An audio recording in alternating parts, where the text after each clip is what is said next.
All right, welcome back. It's 8:45 on this Thursday. We need your help, and so do the police. State police are looking for anyone who may have witnessed or may recognize a truck believed to be involved in a hit and run Saturday night that claimed the life of a husband, father, and a grandfather.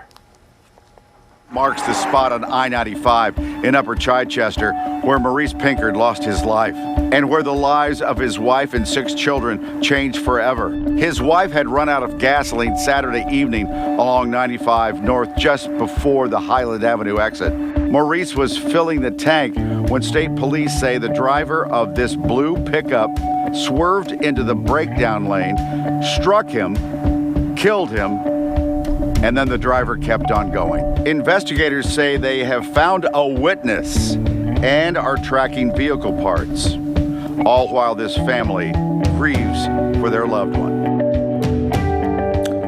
And Maurice's wife, Caprice, joins us now with other family members. Caprice, thank you for being with us. We're trying to find some justice for you and your family. If you don't mind, I know this is difficult for you. Can you introduce the other family members that I'm looking at? Sure. This is my son, Rakis. This is my son, Robert, Malik, Maurice Jr., and our granddaughter, Michaela. Michaela, just 7 years old. Yes. Caprice, tell me more about your husband. What was he like? The first thing that comes to my mind when people ask about him is just honorable. All the way around, you know, an honorable father, grandfather, husband, and son. He was the type that would do anything for anybody, and and it won't be about anything. He just. What do you do for a living?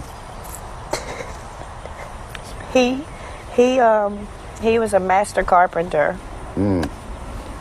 Well, you have a beautiful family. Rakis, Thank you, Mike. Who's 25 years old. Tell me about your dad. Oh man, I feel like I could go on for hours and hours, days and weeks and months, you know. My dad was just, I feel like, you know, he was everything a father should be. He was, when you think of what an ideal father is, you know, what an ideal man is, it's just him, you know. He worked hard. He was here for his family every night.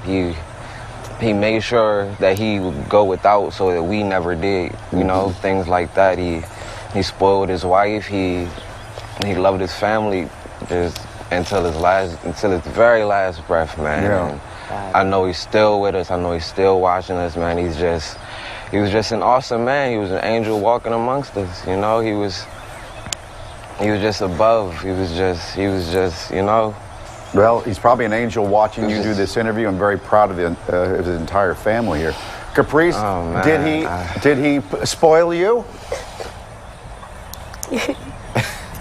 Yes.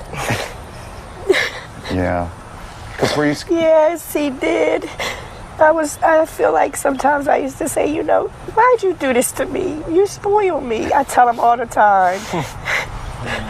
So it wasn't surprising that he ran to your aid. Now, tell me what happened that night, Caprice. No. You just ran out of gasoline? Yeah, we were here. We were home, and he had just came back from doing a tribute for another person that passed. He's part of a sports club where they do certain things for people and communities and things like that, you know, support funerals. And he had just came in from doing a long ride on his motorcycle to a funeral of another biker that passed. And he just came in and he was like, you know, I'm tired. He took his boots off and he was just in slow motion. And he was just like, babe, come on, follow me down to the garage. I want to drop the bike off and come home and just relax. And he said, first, let's just eat something. So we shared a bowl of spaghetti. And I was like, I'm done. And he got to the last bite. He was like, here, eat this last bite. I'm like, I don't want it. He was like, come on, babe, you need to eat this last bite, because I don't know if anybody knows, but I just lost my dad and my brother. Oh my God. Mother's Day. So I haven't really been well, and he's been trying to take care of me, and I haven't been eating or sleeping right, and so, you know, he was like nurturing me, and then, you know, we ate, and then we left.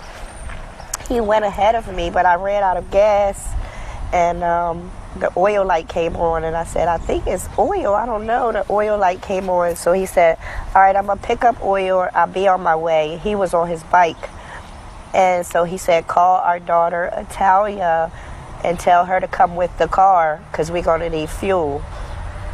So he's on his motorcycle and comes back to your car? Yes. With the oil with the oil, and my daughter came with her car, and we went to go get the gas while he put the oil in the truck. And when we came back with the gas, we sat a cone out. He had on a reflectors vest. I had on a reflectors vest. And he still got hit. The hazard lights were on, and he was leaning on the truck, pouring the gas in the truck.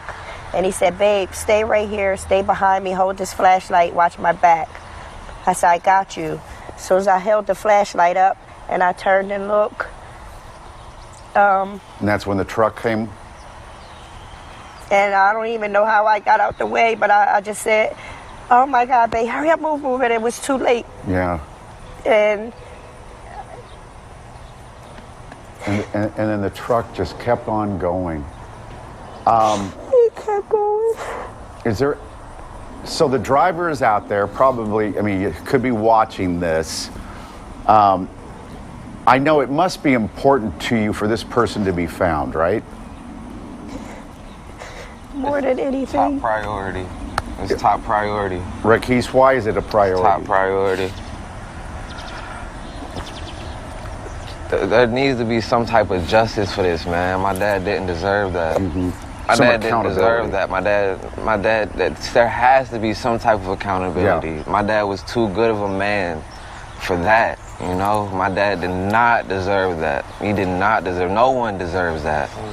No one deserves that. Man was 44, father was 6, grandfather 4.